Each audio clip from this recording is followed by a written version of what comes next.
बोला हुआ है prepare the trading PNL account of Messrs Mohit traders as on 31st March 2017 and draw necessary journal entries and the balance sheet on that date. Necessary journal entry करनी है. Good morning Nishant. तो trading बनाना है, PNL बनाना है, balance sheet बनाना है और जरूरत हो कुछ तो आप उसकी जनरल एंट्री कर सकते हो, लेकिन हमारा फोकस अभी ट्रेडिंग पीएनएल बैलेंस शीट पे रहेगा विथ एडजस्टमेंट. हम इसको करने वाले हैं. ओके जी. तो यहां पर आपको ट्रायल बैलेंस दे रखा है, एनसीईआरटी की बुक का ये मैंने क्वेश्चन लिया है. ओपनिंग स्टॉक दे रखा है, परचेजेस दे रखी है, cash in hand, cash at bank, return inward, wages, fuel and power, carriage inward दे रखा है आपको, इंश्योरेंस, ये जितने भी आइटम्स दे रखे हैं इनको हम एक एक करके फाइनल अकाउंट के अंदर ट्रांसफर कर देंगे. नीचे कुछ एडजस्टमेंट दे रखे हैं, इसमें एक एडजस्टमेंट है सैलरी का. तो सैलरी है आउटस्टैंडिंग, तो सैलरी के सामने जो है हम एक पॉइंट कर देंगे ताकि जब हम सैलरी को लिखें तो लिखते टाइम जो है हम उसका एडजस्टमेंट भी कर दें. एक वेजेस आउटस्टैंडिंग है 6000 का, तो वेजेस के सामने कर लेते हैं यहां पे. नेक्स्ट एडजस्टमेंट जो है वो है commission is accrued, commission accrued है तो कमीशन के सामने कर लेते हैं. यहां पर क्रेडिट साइड में कमीशन दे रखी है आपको, क्योंकि ट्रायल बैलेंस के क्रेडिट में ही होती है कमीशन, क्योंकि इनकम होती है ये. डेप्रिसिएशन लगाना बिल्डिंग पे 5%, प्लांट पे 3%. तो ये रही बिल्डिंग, इस पे और प्लांट पे दो जगह आपको डेप्रिसिएशन लगाना है. प्लांट कहां है? ओपनिंग स्टॉक, कैश, ये रहा इसके नीचे प्लांट. ओके. नेक्स्ट एडजस्टमेंट जो है वो है हमारा insurance paid in advance. Insurance पे किया है जो आपने, उस इंश्योरेंस में भी एक एडजस्टमेंट है, ये रहा इंश्योरेंस. फिर क्लोजिंग स्टॉक है, वो आपको पता है ट्रेडिंग अकाउंट के क्रेडिट साइड में और बैलेंस शीट की एसेट साइड में आएगा. तो चलिए अब हम फटाफट से फॉर्मेट बना देते हैं और इस क्वेश्चन को सॉल्व करते हैं. ठीक है? ओके जी. ओके. तो यहां मैं फॉर्मेट बना देता हूं. एक तो ट्रेडिंग और पीएनएल का तो साथ में बना देता हूं, बैलेंस शीट अलग बना देता हूं.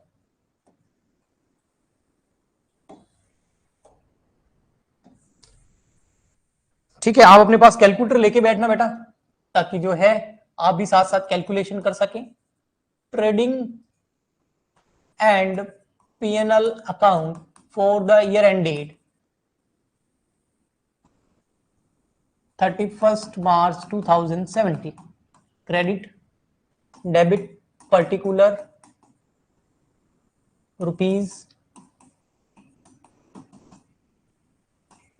फिर एक बना देते हैं हम बैलेंस शीट का फॉर्मेट.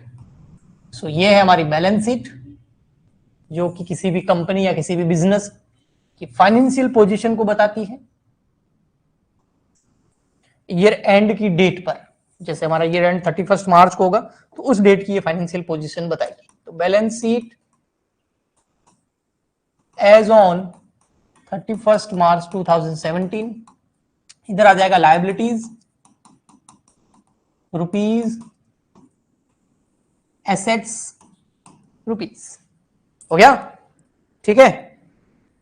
अब मुझे जरूरत पड़ेगी कैलकुलेटर की, मुझे क्या, आपको भी पड़ेगी. साथ में मेरे ओपनिंग स्टॉक कहां कहां आएगा? एक जगह ही आएगा. 24,000 ट्रेडिंग अकाउंट के डेबिट साइड में टू ओपनिंग स्टॉक. अंदर नहीं, इसको बाहर ही लिख देते हैं. ओके जी. नेक्स्ट ऐसे करके एक एक करते जाएंगे. परचेजेस 1,60,000 में टू परचेजेस. ओके. अंदर क्यों लिखा? हो सकता है परचेज रिटर्न हो, इसलिए अंदर लिखा.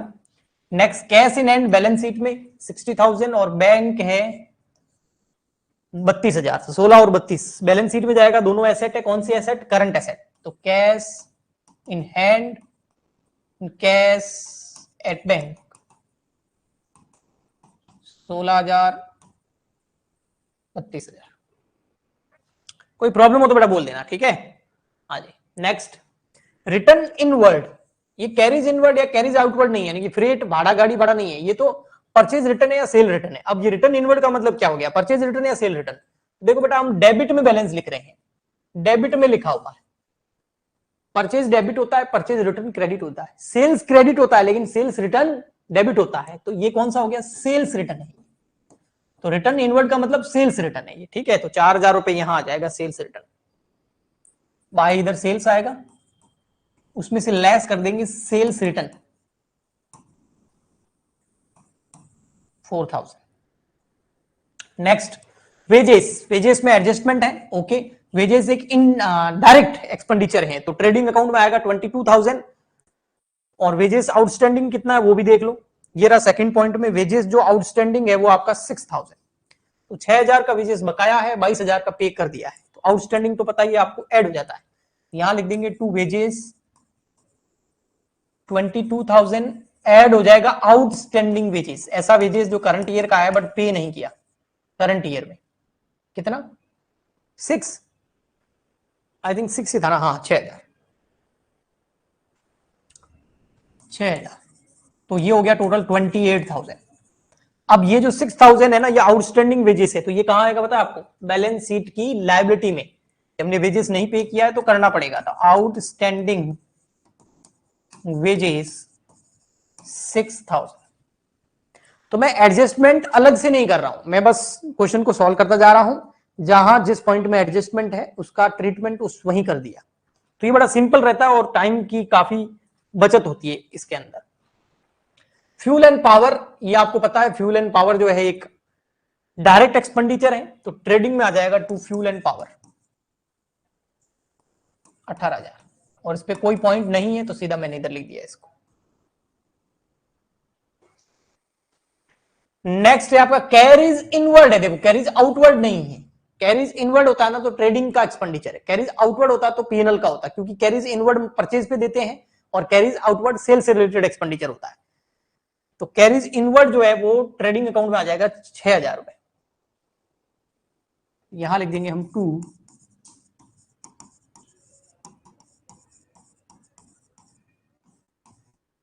6,000। नेक्स्ट है आपका इंश्योरेंस। इंश्योरेंस कितना? 8,000 का पीएनएल का एक्सपेंडिचर है, लेकिन इसके ऊपर पॉइंट है।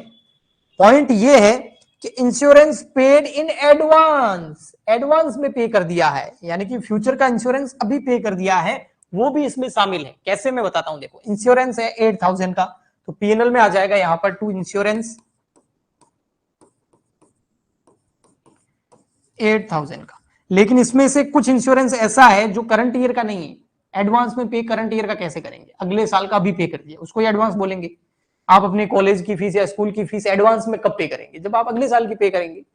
तो एडवांस मतलब करंट ईयर का नहीं है तो लेस होगा, जिसको प्रीपेड एक्सपेंडिचर भी बोलते हैं अपन, वो ये और कुछ नहीं है। तो कितना है? 700, तो 700 लेस कर देंगे यहां से, तो इसको आप प्रीपेड इंश्योरेंस बोल सकते हैं। प्रीपेड इंश्योरेंस, कोई खर्चा एडवांस में पे करते हैं वो प्रीपेड होता है।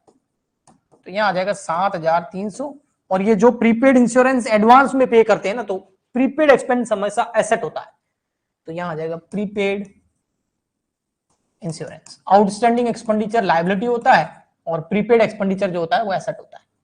ये मैं लिखा चुका हूं आपको पहले। नेक्स्ट वन, ये इंश्योरेंस हो गया। बिल्डिंग, बिल्डिंग कितने की है भैया? 1 लाख की है। कैपिटल नेचर का एक्सपेंडिचर है, लेकिन इसके ऊपर पॉइंट है। पॉइंट ये है कि बिल्डिंग जो है डेप्रिसिएशन लगाना है, बिल्डिंग पे कितना लगाना है? 5%। तो 1 लाख सबसे पहले लिख देंगे हम बैलेंस शीट में, यहां लिख देते हैं हम बिल्डिंग कितने की है? 1 लाख रुपए की, लेकिन इसमें हमने डेप्रिसिएशन कितना लगाना है? लेस डेप्रिसिएशन 5%, तो 1 लाख का 5% कितना होगा? 5,000 रुपए। तो यहां बाहर कितना आ गया? 95,000।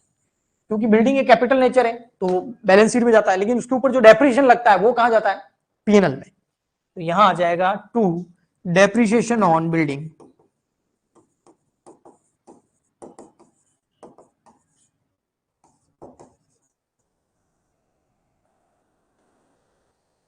Okay, next plant, same treatment करना है। प्लांट एक एसेट होती है, मतलब बहुत सारी मशीनें जब आपस में जुड़ जाती है उसको प्लांट बोलते हैं। तो प्लांट जो है वो 80,000 का है और उसके ऊपर डेप्रिसिएशन कितना है? 3% है। ओके, तो प्लांट है 80,000 का, इसमें से कर दो लेस डेप्रिसिएशन 3%, ये कितना था? 5%। तो 80,000 का 3% कितना होगा?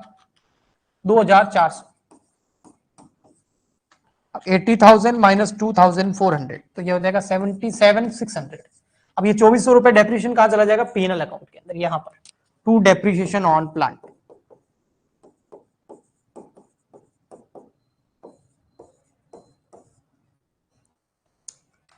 ओके, नेक्स्ट नेक्स्ट है पेटेंट। पेटेंट एक इंटेंजिबल एसेट होती है एसेट है, इंटेंजिबल होती है, जैसे कि goodwill, patent, copyright, trademark, franchisee, formula, ये सब इंटेंजिबल एसेट होती है। कितनी है पेटेंट? 30,000 की। तो बैलेंस शीट की एसेट साइड में यहां आ जाएगा पेटेंट 30,000। फिक्स एसेट्स होती है लेकिन इंटेंजिबल होती है, बिल्डिंग वगैरह टेंजिबल होती है। ओके जी। दृश्य और अदृश्य, जिसको देख सकते हैं वो दृश्य, टेंजिबल, जैसे कि बिल्डिंग, प्लांट।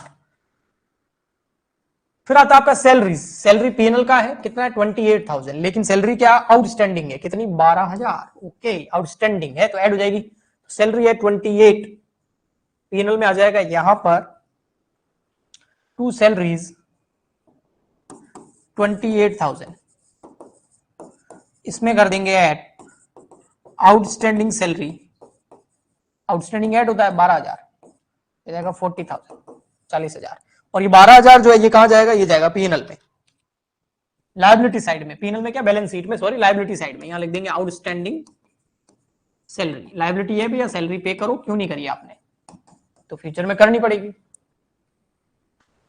बढ़िया। नेक्स्ट है हमारा मामला फर्नीचर। फर्नीचर जो है वो 12,000 का है। कितने का?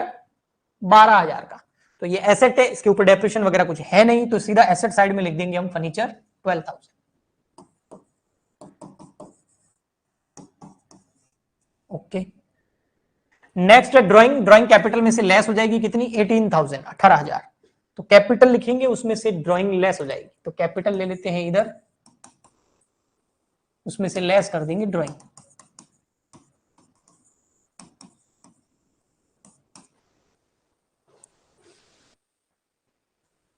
ठीक। फिर रेंट 2,000 का पीएनएल में आएगा, तो पीएनएल अकाउंट में लिख देते हैं रेंट 2,000। कोई आउटस्टैंडिंग वगैरह कुछ है नहीं, तो यहां आ जाएगा।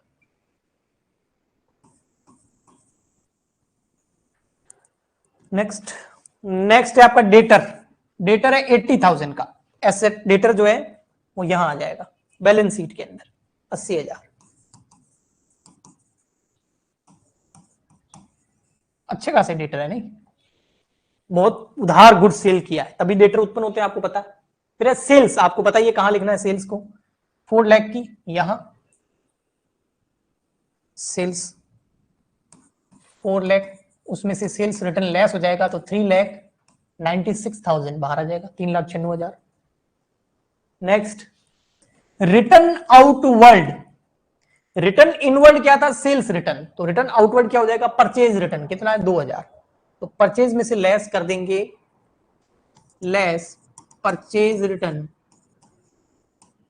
तो 1,58,000। ओके जी।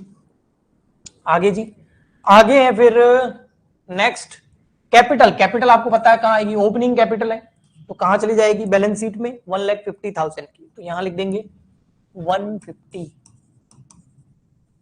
ओके। नेक्स्ट है आपका, ये हो गया, ये हो गया, ये हो गया क्रेडिटर्स और बिल्स पेबल। लायबिलिटी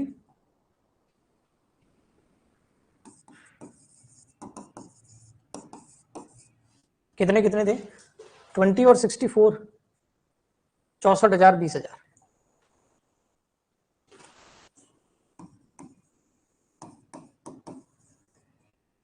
ठीक, यस। फिर नेक्स्ट कमीशन।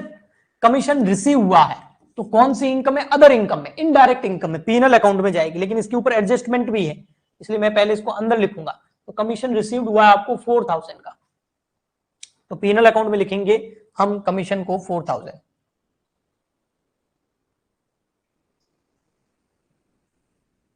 यहां पे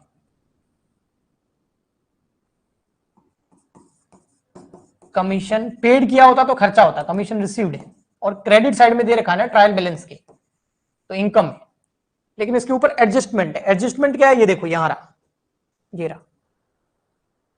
कमीशन इज अक्रूड। अक्रूड मतलब कमा लिया है लेकिन मिला नहीं है, यानी कि आउटस्टैंडिंग कमीशन।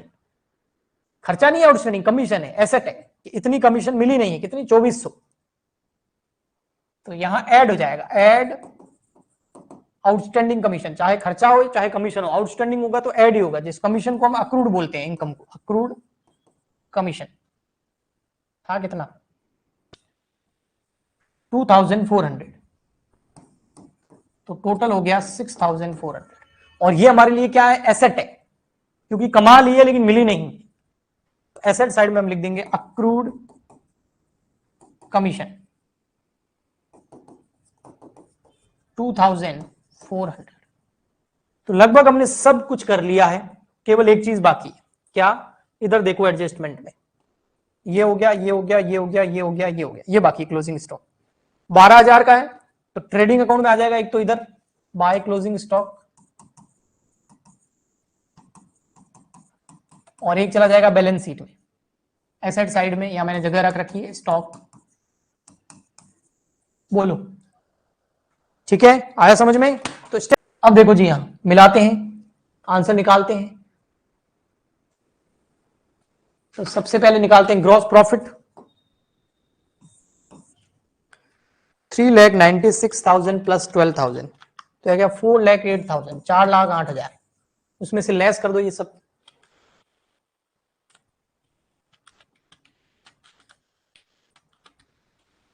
तो यहां जाएगा 1,74,000। बैलेंसिंग फिगर ये क्या आ गया, ग्रॉस प्रॉफिट, ग्रॉस प्रॉफिट इधर ट्रांसफर हो जाएगा कितना 174।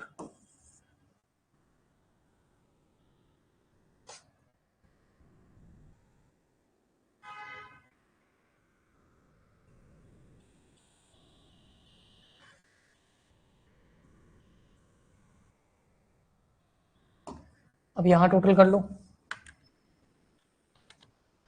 1,80,400, उसमें से लेस कर दो ये सब जो इनडायरेक्ट एक्सपेंडिचर है पीएनएल अकाउंट के,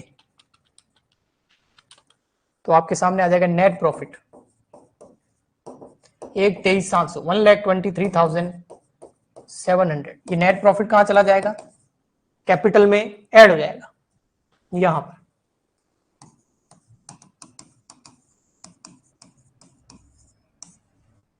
तो 1,50,000 माइनस ड्रॉइंग कर लो, प्लस कर दो नेट प्रॉफिट, यहां जाएगा 255,700, दोनों साइड की टोटल कर लो, अगर इक्वल आ रही है तो आंसर करेक्ट है, वरना कुछ ना कुछ मिस्टेक किया है। 357,700,